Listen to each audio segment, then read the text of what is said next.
نحمد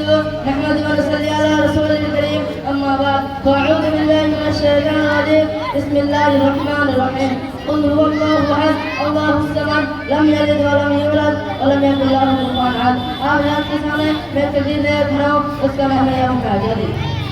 آج کا دن صرف ایک تاریخ نے آج قربانیاں کرنی ہے عزت کا آزادی کا اور فخر کا یہ ہے 15 اگست والی جب ہندوستان غلامی کے زنجیروں کو توڑ کر آزادی حاصل کی ہے یہ والی جب سورج ہندوستان آزادی کا سال ہوا یہ دلانے والی مصطفیٰ نے یاد دلاتی ہے جنہوں نے ہمارے لیے آج گنوں کا ایک آزادی کا دے سکے دوستو کبھی بھگت سنگھ راستے سے پھانسی کو گلے لگایا تھا کبھی اشفاق اللہ خان نے ادھر پر جان نشاور کی مولانا عبد الملک آزاد نے کلم سے انقلاب پر کھا گیا اور شمال چند نے دنیا سے معلوم مجھے مولا میں تجھے آزاد دوں ان سب کے قربانیوں کا نتیجہ یہ ہے کہ آج ہم آزادی فضا میں سانس لے رہے ہیں آزاد بول رہے ہیں اپنے دین اپنے عقیدہ اپنے زبان اپنے شناخت کے ساتھ جی رہے ہیں لیکن سوال یہ ہے کہ ہم اس آزادی میں صحیح استعمال کر رہے ہیں السلام علیکم